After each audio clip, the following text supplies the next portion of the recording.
여러분은 1995년 6월 29일이 무슨 날인지 아십니까? 1995년 6월 29일. 사망 502명, 실종 30명 포함, 부상 937명, 5층부터 지하 3층까지 폭삭 주저앉은 사고가 발생한 날입니다. 삼풍 백화점 붕괴 사고 날인데요. 이 건물은 준공한 지 6년밖에 안 된 새 건물이에요. 6년밖에 안 된 새 건물인데 왜 무너졌나 조사를 해보니까 부실공사와 불법 설계 변경, 그리고 공무원의 뇌물수수, 그리고 백화점주의 임의 용도 변경이 복합적으로 이런 큰 사고, 화를 불렀다는 것입니다. 특히요, 제가 이번에 이제 설교 준비하면서 이 내용을 좀 찾아보고 정말 기가 막히고 놀란 것이, 특히 쇼핑 공간을 늘리기 위해서요, 기둥을 설계보다 25%나 줄였대요. 기둥 개수를 25%나 줄인 것이 결정적인 원인이 된 것입니다. 사고 당일에는요, 오전에 건물에 균열이 발생하고 기둥이 옥상으로 튀어나오고, 그런 상황에서 긴급 안전전 진단을 실시했는데 지금 붕괴 우려가 있다 진단을 내렸습니다. 그럼에도 불구하고 뻐젓이 정상 영업을 한 거예요. 왜냐 하니까 하루 매출이 그 당시에 5억이었대요. 5억. 하루 매출 때문에 지금 뭐 괜찮겠지, 일단은 오늘 장사하고 난 뒤에 자 이렇게 한 거예요. 5억 매출 건지려다가 피해액이 3,460억 날리고, 비교할 수 없는, 돈으로 이렇게 환산할 수 없는 수많은요 500명의 사람이 죽는 이 참사가 일어나게 된 것입니다. 이 참사의 원인 한마디로 말하면요, 기본 지키지 않은 거예요. 기본. 앞에도 말씀드렸지만 쇼핑 공간을 좀 더 늘리기 위해서 기둥의 25%를 기둥을 뺐다는 게 이거 경악할 만한 일이에요. 완전 기초공사가 엉망이었다. 기초공사가 안 된 거예요. 그러니까 지하까지 그냥 와르르르르 무너진 것 아닙니까? 여러분, 우리가 지금도 이 건물 지금 7층에 있는데요. 이 건물이 우리가 무너질 거라고는 생각하지 않죠. 왜 그렇습니까? 뭐 기초가 튼튼하게 잘 지어졌겠지라고 생각하기 때문에 그렇습니다. 여러분, 만약에 우리 이 건물의 기둥이 밑에 기초, 지하에 있는 기둥이 25%가 빠져 있다. 지금 생각해 보십시오. 정말 두려운 일입니다. 그래서 집은요, 기초가 제일 중요해요. 기초를 잘 놓고 기초를 잘 지어야 집이 튼튼한 겁니다. 자, 제가 이런 말씀 드리는 이유는요, 오늘 여러분 성경이요, 우리의 삶을 집을 짓는 것과 같다 이렇게 이야기하고 있기 때문입니다. 오늘 본문에는요, 두 부류의 사람에 대해서 말하는데, 반석 위에 기초를 놓고 집을 짓는 사람과 흙 위에 기초를 놓고 집을 짓는 사람, 지금 두 부류의 사람을 말하고 있어요. 여러분, 오늘 말씀이 기록된 그 당시 그 지역에 집을 어떻게 짓는지에 대한 배경을 좀 알 필요가 있습니다. 팔레스타인 지방이거든요. 팔레스타인 지방에는 건기와 우기가 딱 구분이 돼요. 그래서 가을부터 봄, 약 10월 달부터 4월까지는 우기에 해당됩니다. 그때 비가 와요. 그러니까 10월 달부터 처음 이제 비가 오기 시작하는 겁니다. 이 우기에 농사를 짓습니다. 그래서 가을에 내리는 비를 이른 비라고 그래요. 성경에는 이른 비와 늦은 비를 주신다 이런 말씀이 있는데, 이 10월 달에 가을에 내리는 비가 이른 비예요. 이런 비가 와야 그 지역은 여러분 너무 더운 지금 그런 지역 아닙니까? 그래서 비가 와서 땅이 좀 촉촉해져야 씨를 뿌릴 수 있어요. 그래서 이른 비가 반드시 와야 됩니다. 이른 비가 와서 씨를 뿌리고 농사를 시작하죠. 그리고 곡식이 익어갈 때까지 비가 오는데, 많은 비가 언제 와야 되냐? 거의 봄 다 돼서 이제 확 열매를 맺으려고 할 때는 비가 많이 와야 돼요. 그때 오는 비가 늦은 비예요. 그래서 이른 비와 늦은 비를 주사 곡식을 풍성한 소출을 주신다 하는 말이, 성경의 말이 그런 배경이 있는 겁니다. 자, 그래서 이른 비와 늦은 비, 이 우기는 농사의 절대적인 거고요. 그 나머지 기간은 이제 건기에 해당되는데 그야말로 완전한 여름, 건조한 여름입니다.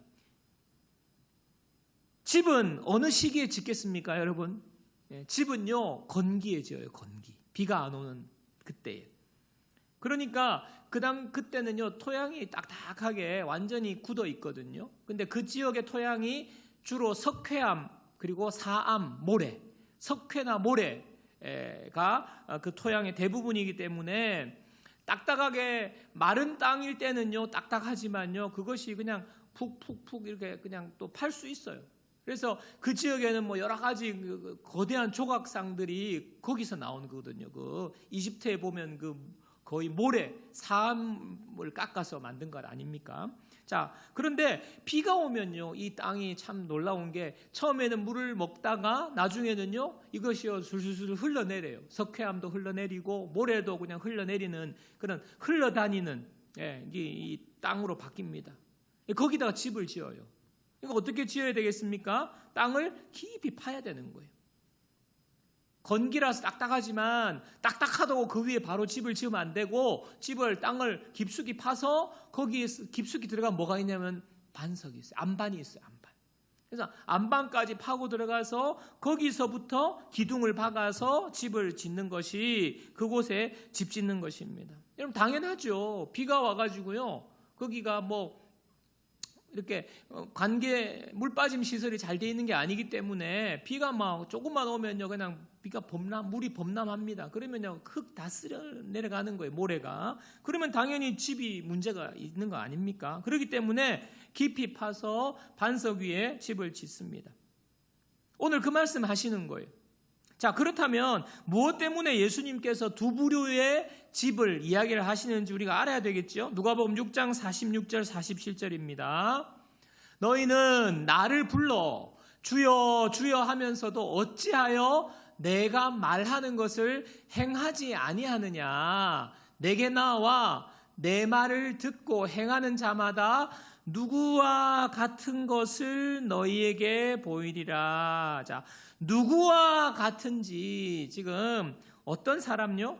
나를 불러서 말은 하는데 주여 주여라고 말은 하는데 내가 말한 것 행하지 않는 거 누구와 같은지 지금 말하겠다는 거예요. 그것이 바로 우리의 인생을 주님은 집 짓는 것과 같다라고 지금 비유로 말씀하시는 거예요. 자, 누가복음 6장 48절 49절도 보겠습니다. 우리 다 함께 읽어보겠습니다. 집을 짓되 깊이 파고 주추를 반석 위에 놓은 사람과 같으니 큰 물이 나서 탕류가 그 집에 부딪히되 잘 지었기 때문에 능히 요동하지 못하게 하였거니와 듣고 행하지 아니하는 자는 주추 없이 흙 위에 집 지은 사람과 같으니 탕류가 부딪힘에 집이 곧 무너져 파괴됨이 심하니라 하시니라. 자, 반석 위에 지은 집, 흙 위에 지은 집, 이게 도대체 뭐하러 이야기하느냐? 이것은 우리 인생을 말하는 거예요.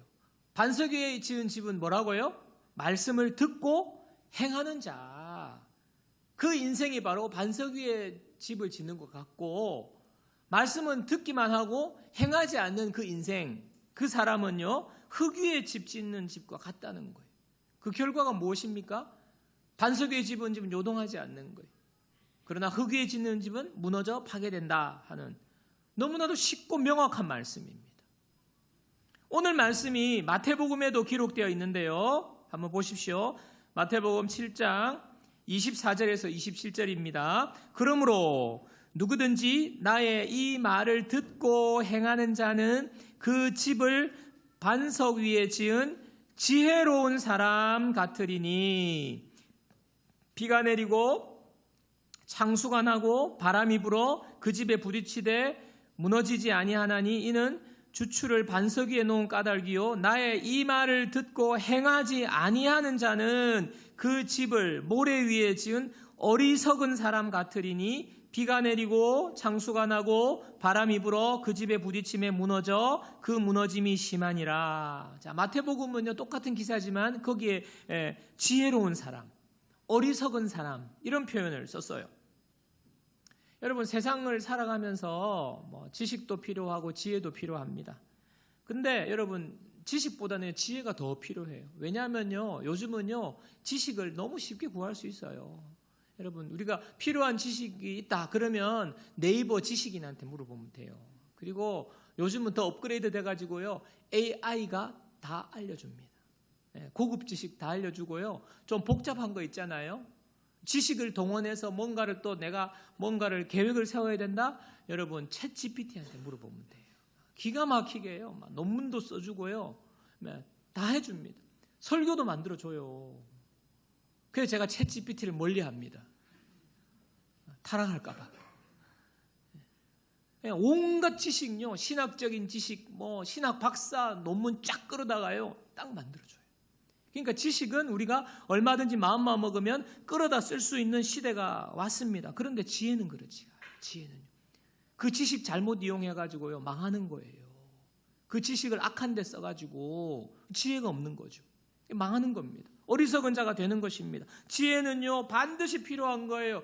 삶에 있어서 지혜로운 사람이 되어야 되는 것입니다. 주님께서요 성경에 보면 지혜에 대해서 말씀을 많이 하고 계시고요. 너희가 지혜로운 자가 되라 말씀을 많이 하세요. 오늘 말씀도 마찬가지입니다. 지혜로운 자, 어리석은 자, 주님은요 지혜로운 자 되기를 원하시는 거예요. 여러분 지혜로운 인생은 어떤 인생입니까? 한마디로 말하면 오늘 말씀을 통해서 지혜로운 인생은요 기초가 튼튼한 그리스도인. 기초가 튼튼한 그리스도인. 기초가 튼튼한 그리스도인 되는 것이요 지혜로운 자예요. 이 시간에는요 기초가 튼튼한 그리스도의 모습 두 가지를 살펴보도록 하겠습니다. 자, 첫 번째는요 예수님을 주인으로 의지하고 주인으로 모시고 사는 것입니다. 예수님을 의지하고 예수님을 주인으로 모시고 사는 것이 바로 기초가 튼튼한 지혜로운 사람이라는 거예요. 중요한 게 기초 아닙니까? 반석에 두라, 흙이 아닌 반석 위에 기초를 두라는 것입니다. 여러분 예수님께서 제자들을 데리고 가시다가 가이사랴 빌립보에 들어가셔서 예수님께서 제자들에게 이런 질문을 했어요. 얘들아 너희는 나를 누구라 하느냐? 제자들 예수님을 따르는 자들에게 너희는 나를 누구라 하느냐? 예수님이 물으셨어요. 그때 베드로가 이런 대답을 했습니다. 마태복음 16장 15절에서 18절이에요. 이르시되 너희는 나를 누구라 하느냐? 시몬 베드로가 대답하여 이르되 주는 그리스도시요 살아계신 하나님의 아들이시니이다. 예수께서 대답하여 이르시되 바요나 시몬아 내가 복이 있도다. 이를 내게 알게 하니는 혈육이 아니요 하늘에 계신 내 아버지이시니라. 또 내가 내게 이르노니 너는 베드로라. 내가 이 반석 위에 내 교회를 세우리니 음부의 권세가 이기지 못하리라. 베드로가 너희는 나를 누구라고 하냐 예수님이 묻는 질문에 주는 그리스도시요 살아계신 하나님의 아들입니다. 베드로가요 예수님께 신앙 고백한 거예요. 그 신앙 고백의 내용이 그거 아닙니까? 예수님은 나의 주인님이십니다. 예수님은 나의 구원자이십니다. 이거 고백했거든요. 그러니까 예수님께서 이 고백을 듣고요. 예수님께서 이 신앙 고백, 바로 이거 반석, 이 신앙 고백 위에 내 교회를 세우겠다. 그런데 이 교회는 음부의 권세가 이기지 못하리라. 우리가 이렇게 모여있는 교회도 교회이지만은 저와 여러분이 교회이거든요. 주님께서요 우리를요 세워주신다는 거예요. 음부의 권세가 이기지 못한다. 세상에서 승리하게 하신다는 거예요. 승리한 인생으로 우리를 그런 삶을 살도록 해주시겠다는 것입니다. 무엇 때문에요? 베드로의 신앙 고백 때문에. 여러분에게 오늘 예수님께서 물으십니다. 너희는 나를 누구라고 하느냐? 김 집사야, 너는 나 예수를 누구라 하느냐? 이 집사야, 너는 나 예수를 누구라 하느냐? 최 목사야, 너에게 나는 누구냐? 예수님이 물으시는 거예요. 여러분, 그때 여러분 어떻게 대답하실 수 있습니까? 여러분은 예수님을 어떤 분으로 믿고 이 자리에 와 있습니까? 그냥 구원받기 위해서 필요한 분, 또 안 믿는 것보다 믿는 게 좀 나을 것 같다, 손해볼 건 없을 것 같다, 그래서 그냥 발만 들여놓고 있는 분 혹시 계십니까? 아니면 그냥 예수님, 하나님은 내 소원 들어주시는 분이야, 내가 필요할 때. 예수님은 능력이 많으신 것 같으니까. 그래서 제가 자주 이야기하는 거 있지 않습니까? 예수님을, 하나님을 도깨비 방망이나 요술램프의 지니로 생각하고 있는 분이 있지는 않습니까? 여러분, 이런 주님이 물으실 때 여러분의 고백이요, 어떠냐에 따라서 여러분은 예수님에 대한 분명한 신앙 고백일 수 있고 아닐 수 있어요. 예수님을 도깨비 방망이나 내가 그냥 이 세상 사는 동안 내가 편안하게 나를 지켜주시고 그냥 잘 살게 해주시는 분 정도로만 생각한다면 여러분, 그 신앙 고백은요, 주님이 원하시는, 주님이 기뻐하시는 신앙 고백이 될 수 없어요. 주님이 원하시는 것은요, 반석이랑 이 반석 위에 주는 그리스도시요 살아계신 하나님의 아들입니다. 예수님은 나의 주인이세요. 예수님은 나를 구원하신 분입니다. 이 분명한 반석과 같은 고백이 있어야 하는 겁니다. 여러분, 우리가 예수 믿고 나면 바뀌는 게 바로 이거예요. 예수님 믿기 전과 예수님 믿기 후가 BC와 AD로 쫙 나눠지는데 거기에 결정적인 게 뭐냐 하면 인생의 주인이 바뀌는 거예요.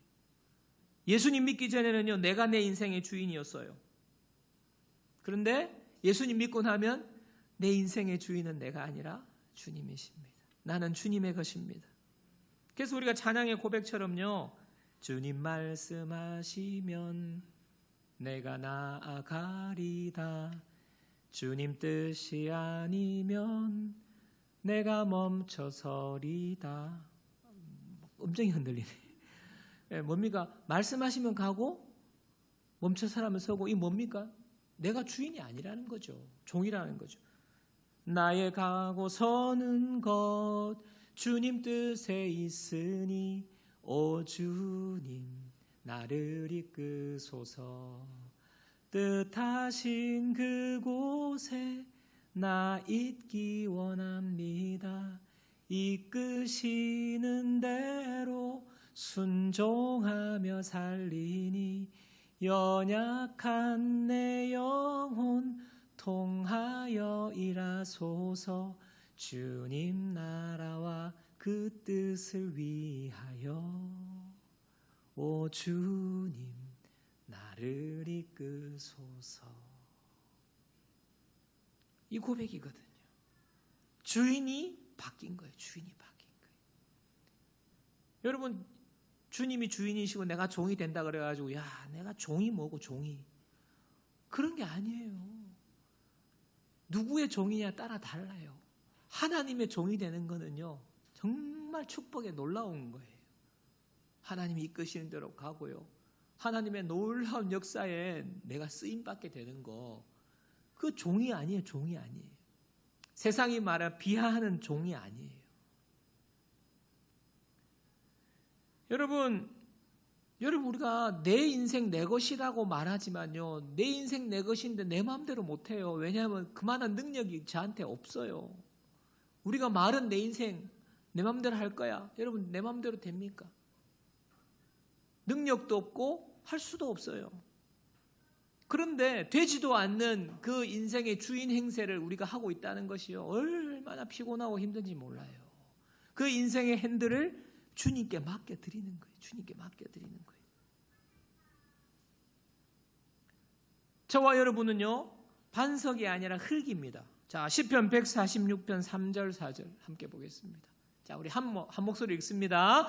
귀인들을 의지하지 말며 도울 힘이 없는 인생도 의지하지 말지니 그의 호흡이 끊어지면 흙으로 돌아가서 그날에 그의 생각이 소멸하리로다. 뭡니까? 대단한 사람, 흙에 불과한 거예요. 나 자신도 흙에 불과하지 않습니까?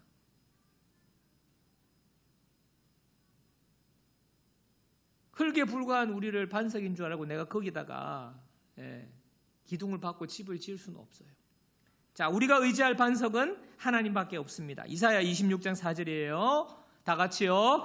너희는 여호와를 영원히 신뢰하라. 주 여호와는 영원한 반석이심이로다. 아멘. 하나님만이 영원한 반석이신 거예요. 여러분 혹시 어디에다 지금 어느 반석에다가 집을 짓고 계십니까? 여러분의 인생을 어느 반석 위에서 지금 살아가고 있습니까? 기초가 제대로 된 반석 위에 집을 지어야지요. 반석 위에 집을 짓는 기초가 튼튼한 그리스도인은 누구입니까? 영원한 반석이신 우리 주님을 의지하고 그분을 주인으로 모셔야 돼요. 그 인생이 반석 위에 집을 짓는 겁니다. 자, 두 번째는요. 듣고 행하는 것이 기초를 튼튼히 하는 것임을 항상 기억하는 거예요. 듣고 행하는 것이 기초를 튼튼히 하는 거다. 기억하는 거예요. 여러분 반석 위에 집을 짓고 흙 위에 집을 지으면 집 모양이 똑같을까요? 다를까요? 똑같아요. 똑같은 집을 지었으니까. 평소에는요. 오히려 흙 위에 지은 집이 굉장히 매력적으로 보여요. 왜 그러냐 하면 가성비가 뛰어나거든요. 땅을 깊이 팔 필요가 없어요. 그냥 집만 위에 지으면 되니까.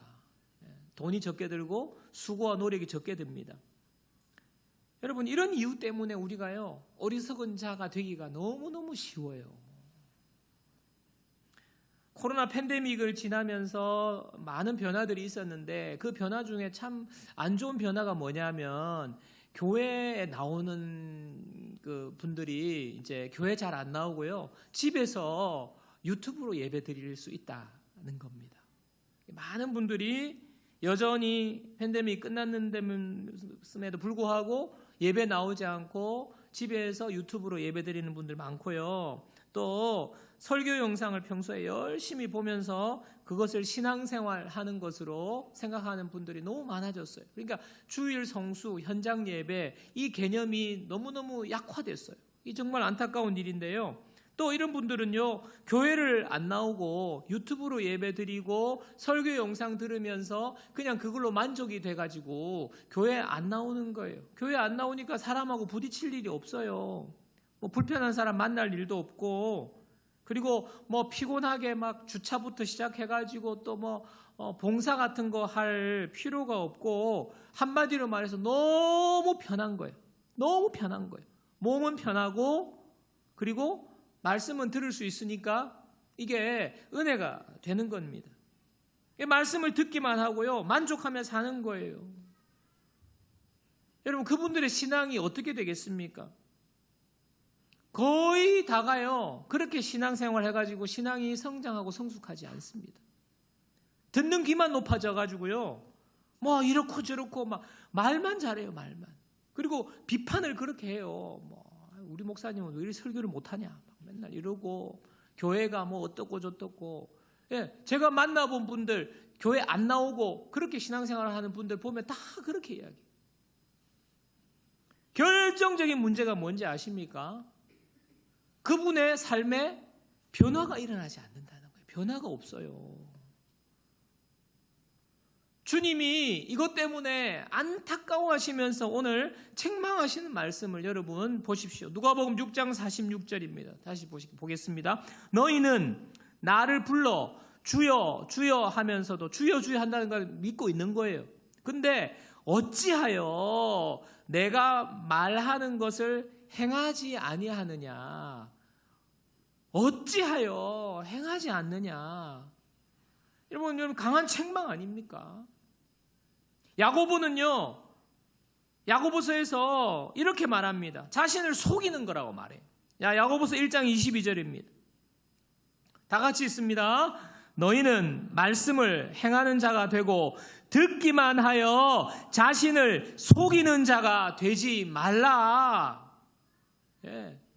속이지 말라는 거예요. 속지 말라는 겁니다. 여러분 좋은 말씀 듣고 마음 편하면 그거 좋은 거잖아요.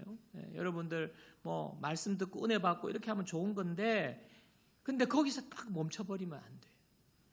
뭐하러 고생스럽게 교회는 나가냐. 유튜브로 예배드려도 거기 집에서 예배드려도 하나님 거기도 계신데 예배드려도 되지.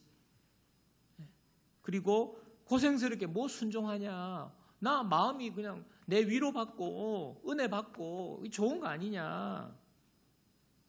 여러분 그분들이요 처음에는요 말씀 듣고 막 찔림을 받아요. 순종해라. 목사님이 순종하세요. 헌신하세요. 이렇게 하면 처음에는요 막 벌 받을까 봐 쫄았는데 또 저 같은 목사는 괜찮다. 하나님이 사랑하신다. 막 이렇게 말하니까 이제 막 간이 배 밖으로 나와가지고 이제는 안 행해도 된다. 실천 안 해도 되고 순종 안 해도 된다. 막 이래가지고 그리고 처음에는 그래도 혹시나 모르는데 좀 시간이 지나고 보니까 괜찮네. 순종 안 해도 헌신 안 해도 아무 일 없네. 괜찮네. 여러분 그게 속는 거라는 거예요. 흙 위에 지은 집이나 반석 위에 지은 집이나 겉으로 볼 땐 똑같아요. 말씀을 듣고 순종하는 이분이나 말씀을 듣기만 하고 순종 안 하는 저분이나 삶은 거기서 거기인 것처럼 보여요. 근데 언제 무너집니까? 비가 오고 물이 쏟아지면요. 문제가 생기면요. 힘들고 어려운 일을 만나면요. 고난을 만나면요. 무너져 내리는 거예요. 지금은 괜찮은 게 여러분 속는 거예요. 속는 거예요. 아, 은혜 받았다. 제일 문제가 제가 여러분 이렇게 말하지만 제일 위험한 사람이 목사예요. 목사.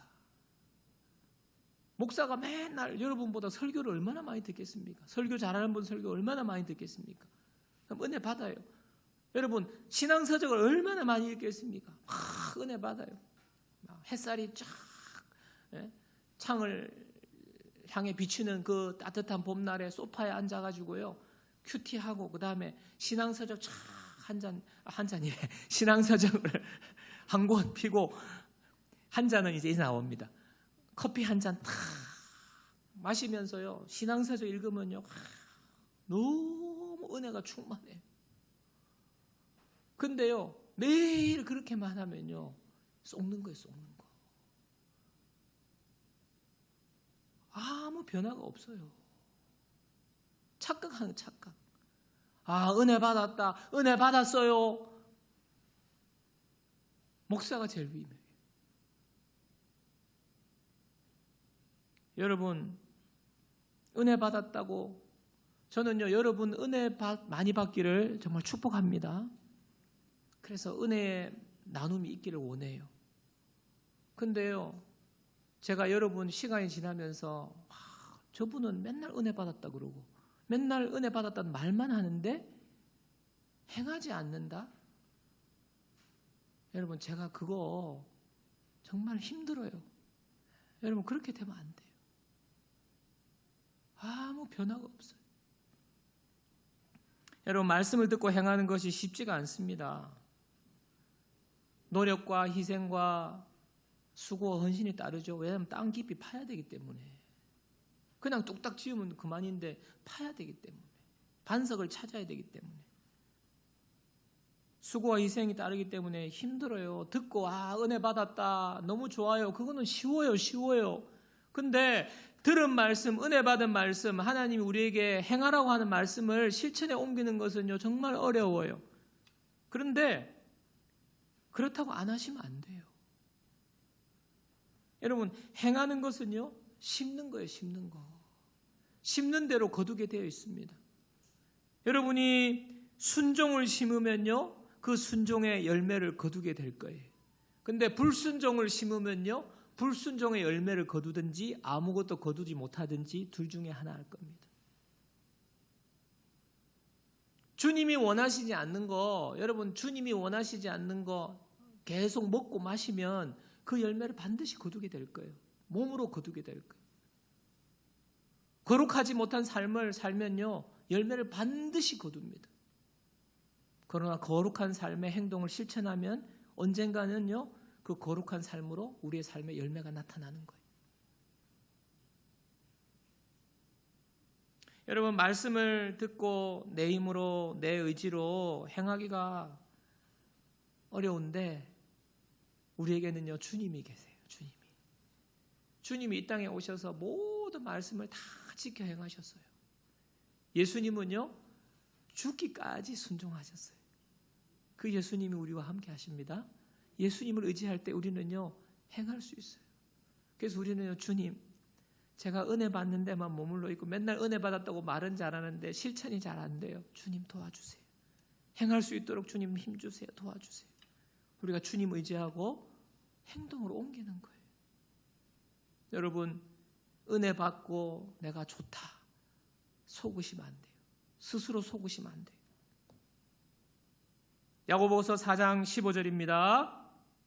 너희가 도리어 말하기를 주의 뜻이면 우리가 살기도 하고 이것이나 저것을 하리라 할 것이거든. 주의 뜻이면 우리가 할 수 있어요. 주님과 함께라면 행할 수 있습니다. 여러분, 교회를요 10년 20년 다니고 평생을 다녀도 듣기만 하고 행동하지 않으면, 그대로 실천하고 순종하지 않으면요, 여러분 부실공사 지금 열심히 하고 있는 거예요. 부실공사. 아무런 변화도 일어나지 않고 여러분 삶에 아무런 열매가 없어요. 하나님이 예비하신 그런 놀라운 은혜가 없습니다. 마태복음 28장 20절 말씀으로 제가 마무리하려고 하는데요. 마태복음 28장 20절입니다.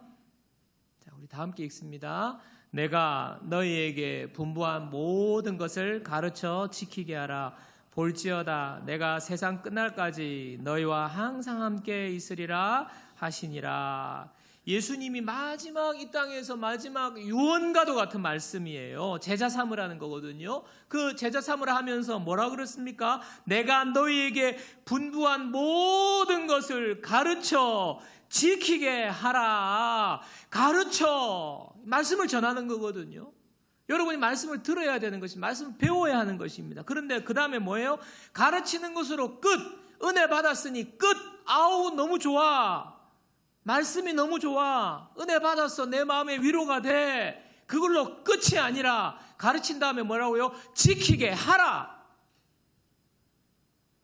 지키게 하라. 끌고 와서 지키게 하라. 이 굉장히 부담을 주시는 말씀 아닙니까? 부담을 줘서라도 푸시해서라도 행하도록 그렇게 지키게 만들라는 표현 아닙니까? 여러분, 저도요, 여러분 한 주간 동안 힘들게 사는 거 알아요. 직장에서 밤늦게까지 일하는 거 압니다. 사회생활 힘들게 하는 거 저 압니다. 그리스도인으로서 사는 거 더 힘들다는 거 압니다. 여러분이 주일날 남들은 푹 자고 쉬는데 여기 나와서 예배드리고 이렇게 하는 거 힘들다는 거 압니다. 그래서 제가 여러분에게 여러분 너무 힘들죠? 하나님이 여러분을 그냥 복을 쏟아부어 주실 거예요. 대박 날 거예요. 그냥 가만히 그냥 여기 와서 앉아서 그냥 말씀이라도 들어주세요. 아이고 그냥 들어주는 것만으로 너무 하나님 축복하실 겁니다. 제가 이렇게 말하고 싶어요. 사실은 여러분 너무 힘든 거 아니까. 근데 여기 뭐라고 했습니까? 가르쳐서 지키게. 가르칠 뿐만 아니라 말씀만 전파해서 듣기만 할 뿐만 아니라 지키도록 하라는 거예요. 만들으라는 거예요. 그러니까 제가요 그냥 여러분에게 좋은 말씀, 위로의 말씀, 부담 안 주는 말씀, 자꾸 목사님이 부담이 들어온다. 여러분 자꾸 그러지 마세요. 저도 그러기 싫어요. 근데 주님이 지금 가르쳐 지키게 하라는 거예요. 제가 목사로서 부담을 안 주고 싶은 게 제 본심이지만 주님이 말씀이 그렇게 하지 말라고 가르쳐서 지키게 하라고 지금 이야기를 하는데 제가 어떻게 그렇게 합니까?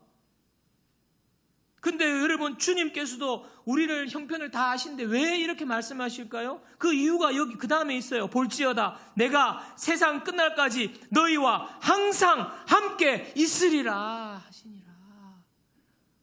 세상 끝날까지 내가 너희와 항상 함께 있으리라.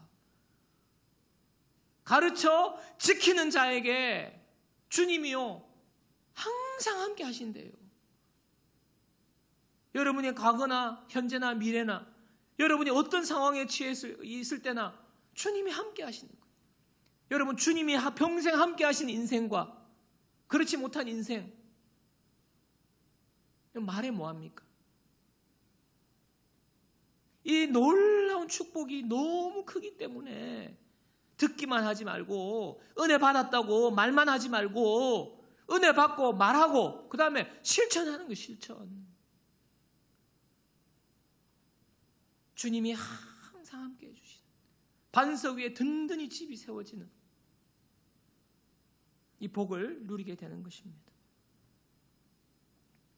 저와 여러분 모두